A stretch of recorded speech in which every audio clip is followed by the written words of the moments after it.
Au début du film, une jeune famille s'achète un manoir perdu dans la cambrousse. Ils déballent leurs affaires en riant, mais Kate presse un peu son mari. En gros, dès qu'il recommencera à peindre, les corvées lui passeront complètement au-dessus. Matt l'appelle sa petite abeille laborieuse et s'active. Il jette des objets par la fenêtre pour gagner du temps, arrache le papier peint par pans entiers. Et soudain, il trouve une porte mystérieuse avec une serrure inhabituelle. Il se rappelle avoir vu quelque chose qui ressemblait à une clé et la déterre dans les ordures. Ils ouvrent la pièce, entrent, et là, la lumière se met à clignoter dans toute la maison. Le mari va appeler l'électricien et Kate sort elle aussi, et le scintillement cesse. Le soir, le couple discute gentiment en fêtant l'achat réussi.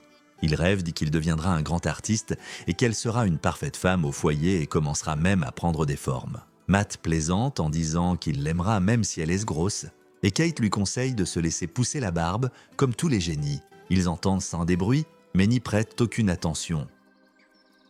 Le matin, l'épouse encourage son mari qui commence à peindre un tableau. Celui-ci demande soudain s'il existe des plans de cette maison. Mais Kate est distraite par son employeur qui appelle et lui demande de traduire un texte en urgence. Elle parle au téléphone, tandis que la pièce mystérieuse attire Matt comme un aimant. Il s'y dirige mais sa femme l'appelle car l'électricien est arrivé. Matt et l'artisan descendent au sous-sol. Là, ils voient ignorer une étrange installation avec une multitude de fils. L'électricien dit que c'est quelque chose d'ancien. Il se peut que ce soit pour ça que la tension saute, mais une chose pareille, il la voit pour la première fois de sa vie. Il promet d'y regarder de plus près, d'apporter un devis et s'apprête à repartir. Soudain, il demande d'où vient le couple. Matt répond qu'ils viennent de New York. L'artisan réplique que, maintenant, c'est clair, ils ne sont pas d'ici. Sinon, il se serait étonné que quelqu'un achète cette maison, car ici, on a tué les précédents occupants. C'est arrivé il y a presque un demi-siècle, et depuis, personne n'a vécu ici. Le soir, Matt cherche des informations sur Internet et voit des gros titres effrayants « Maison du sang, meurtre atroce ». Il lit qu'on a retrouvé le mari et la femme morts. On a arrêté le meurtrier, mais son identité n'a pas été établie. Kate est penchée sur sa traduction et s'endort. Le mari peint le portrait du tueur, puis va dans la pièce mystérieuse et boit de l'alcool directement à la bouteille. En soupirant, il dit qu'il lui en faudrait une autre. Soudain, la lumière s'éteint et quand elle se rallume, une bouteille apparaît devant lui sur le sol. Matt n'en croit pas ses yeux et ce n'est qu'en la touchant qu'il comprend que l'objet est réel. Au matin, Kate se réveille et cherche son mari. Dans la maison, la lumière clignote et la pièce mystérieuse est encombrée d'objets. Un Matt exalté montre à sa femme un original de Van Gogh et d'autres tableaux. Le mari demande ce dont elle a le plus besoin. L'épouse hausse les épaules et dit peut-être un meilleur travail. Il répond qu'il faut demander précisément une chose. Kate dit qu'elle veut 1000 $.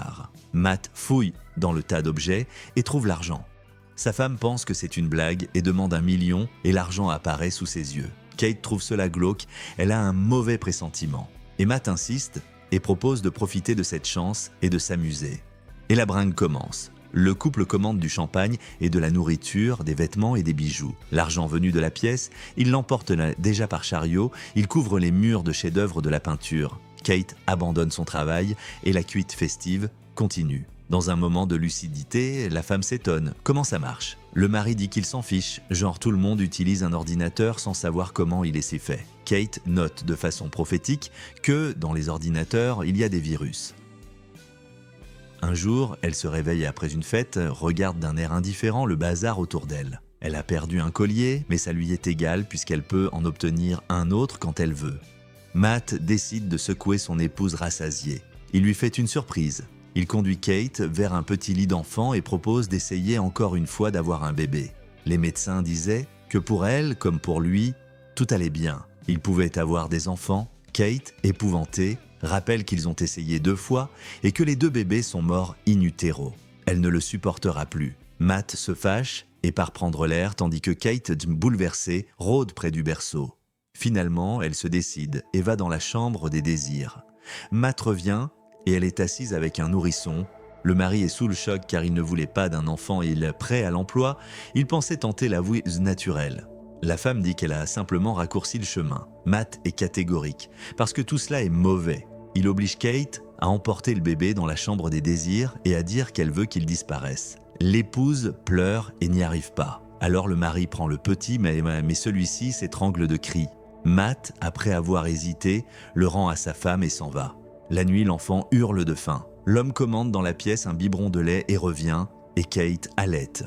Matt est stupéfait car comment est-ce possible? Elle répond, ça marche tout simplement. Au matin, l'homme se rappelle comment le bébé le regardait, et dans sa tête, pour une raison obscure, remonte le regard du meurtrier des précédents occupants. Il cherche de nouveau des informations sur Internet. Il s'avère que le criminel disait que la pièce l'avait forcé à faire ça. Il a été condamné à la prison à vie dans un hôpital psychiatrique. Matt prend de l'argent et s'y rend. Il apprend que l'homme inconnu, qu'on a appelé John, n'a été visité par personne en 45 ans, sauf par des journalistes. Il dit qu'il est lui aussi journaliste et on lui accorde un entretien. Matt avoue à John qu'il vit dans la maison où s'est produite la tragédie. L'homme demande pourquoi il a tué les époux et s'il connaît la pièce mystérieuse. Le patient sourit avec compréhension. Vous vous amusez là-bas en ce moment, mais partez avant qu'il ne soit trop tard. Il dit que c'est effrayant de recevoir tout ce que tu veux. Matt, sans rien comprendre, s'en va. À la station-service, il veut payer, mais à la place de l'argent, il n'a que de la poussière dans les poches. À la maison, il vérifie son intuition que, hors du bâtiment, ses trésors se transforment en poussière. L'homme casse tout autour de lui pour comprendre comment ça marche. Il s'avère que des fils traversent toute la maison selon le schéma dessiné sur le mur. Kate veut emmener le nourrisson dehors. Matt tente de l'arrêter mais n'explique pas pourquoi. La femme sort et le mari ferme la porte et entend le cri horrible de l'enfant. Kate voit qu'il se passe quelque chose d'incompréhensible et l'appelle. N'y tenant plus, l'homme sort en courant, prend le bébé et il rentre à la maison en portant un garçon d'environ 8 ans. Le soir, il explique à Kate que la pièce, comme une imprimante 3D, imprime des choses à usage interne seulement, qu'à l'extérieur, elles vieillissent rapidement. La femme objecte qu'un enfant n'est pas une chose. Le mari répond que si, une chose simplement faite de chair et d'os. Et d'une âme aussi, ajoute Kate. Au matin, elle explique au garçon Shane qu'il n'a pas le droit d'ouvrir la porte vers l'extérieur parce qu'il est malade. Pourtant, le petit dit qu'il se sent en bonne santé. Kate explique que c'est la maison qui le protège et qu'au dehors, les microbes se jetteront sur lui. La conversation paisible tourne à la dispute à propos du sens d'un mot. Le garçon devient soudain agressif et claque la porte au nez de la femme. Pendant ce temps, Matt reçoit un colis avec un pistolet et tire dehors. Shane est curieux et pendant que Kate joue du piano, il s'approche de la porte et passe la main. Kate sent un courant d'air et parvient à tirer l'enfant à l'intérieur. Elle cloue des planches sur les fenêtres et dit à son mari que si ça ne lui plaît pas, il peut partir. Shane ignore Kate, mais la nuit, se faufile dans sa chambre, dit qu'il l'aime et veut être avec elle pour toujours. Au matin, Matt s'exerce au tir et couvre de feuilles la pièce où il vit désormais avec des bandes noires dessinées. Shane y entre et brise une babiole. Matt, furieux, déverse tout sur sa femme en criant que ce n'est pas un enfant, mais une fiction. Le garçon entend cela. La nuit, il trouve le schéma sur le mur, examine l'installation au sous-sol et va dans la chambre des désirs. La lumière commence à clignoter. Le matin, Matt trouve la babiole intacte. Il court vers sa femme et lui demande si c'est elle qui l'a réparée. Mais la lumière se remet à scintiller. Les conjoints ouvrent la chambre des désirs. Et là, c'est une forêt d'hiver. Et le garçon heureux fait un bonhomme de neige. Kate s'amuse avec lui et Matt l'attrape et le tire dehors en criant qu'il ne doit jamais y entrer. L'épouse lui reproche son attitude car Shane n'a rien fait de mal. Il jouait et c'est juste un enfant. Justement, répond le mari. Et s'il demandait une meute de dragons? Ou s'il se vexait parce qu'on ne le laisse pas regarder la télé et qu'il souhaitait que tout le monde souffre? Pendant qu'ils se disputent, John appelle. Shane décroche mais Matt lui arrache le combiné. Le criminel demande lequel d'entre eux a commandé l'enfant. Kate écoute la conversation. Matt insiste. Comment arrêter le vieillissement? John cite Nietzsche. Pour qu'un homme soit libéré, son créateur doit mourir. C'est naturel car les enfants survivent à leurs parents. Si Kate meurt, alors le garçon fera partie du grand monde. Lui-même est ainsi, car ses parents voulaient qu'il vive. Et la mère a tué le père, puis a forcé John à la tuer elle. Il demande à Matt qui il choisira, la femme ou l'enfant. Le mari entend les sanglots de Kate au bout du fil. La femme part en voiture, Shane est livré à lui-même et d'ennui fait des bêtises. Matt est assis dans sa pièce et n'arrive pas à joindre sa femme. Il commence à tout saccager autour de lui. Pendant ce temps, Kate fonce sur la route à une vitesse folle. À un moment, elle retire les mains du volant, mais se ravise. Shane essaie de parler avec Matt et demande où est maman, pourquoi il l'a appelée une fiction, puis se met à crier qu'il n'est pas son père. L'homme, hors de lui, raconte la vérité. Le garçon est sous le choc face à l'avalanche d'informations. Revenu à lui, Matt présente des excuses. Shane demande qu'on lui lise une histoire pour s'endormir. De retour, Kate les trouve endormis. Matt se réveille et vient à la cuisine. Mais sa femme ne veut pas parler, elle est à bout. Les conjoints se retrouvent seuls et pour une fois s'endorment dans le même lit. Shane épie puis prend la clé de la porte d'entrée. Kate et Matt le trouvent sur la balançoire dans la maison. C'est déjà un jeune homme. Soudain, le gars sort un pistolet et commence à tirer à blanc. Il crie qu'il sait où Matt cache les munitions et qu'il veut juste être avec maman pour toujours. La femme le serre dans ses bras et l'homme se jette sur lui et fait sauter le pistolet de ses mains. En conséquence, Kate tombe, se cogne la tête et perd connaissance. Après l'évanouissement, Matt lui dit qu'il a tiré sur Shane et qu'il a emporté le corps dehors et soudain, lui-même revient à lui allonger sur le sol. Il cherche Kate. La chambre des désirs est dos fermé.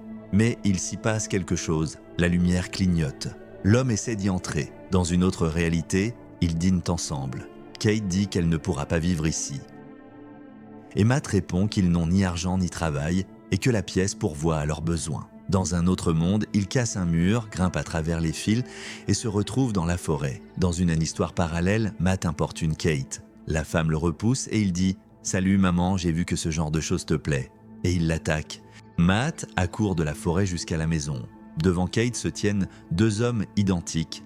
Le mari prouve qu'il est le vrai et l'appelle « Petite abeille ». Il pousse Shane dans l'escalier et celui-ci se change en jeune homme. Les époux ne peuvent pas sortir de la maison et comprennent que tout autour n'est qu'illusion. Une idée vient à Matt. Ils se tiennent, Kate et lui, près de la porte. Shane tue l'homme et la femme semble pétrifiée. Il s'avère que ce sont leurs doubles. Et le vrai couple s'enfuit vers la maison réelle. La situation se répète et maintenant Matt jette Shane dehors. Celui-ci se change en poussière. Et un mois plus tard, dans un motel, Kate comprend qu'elle est enceinte. La lumière clignote. C'est à ce moment que le film s'achève. Merci à tous d'avoir regardé cette vidéo jusqu'au bout. Mettez un like à cette vidéo, écrivez dans les commentaires ce que vous pensez de ce film et à très bientôt dans de nouvelles vidéos.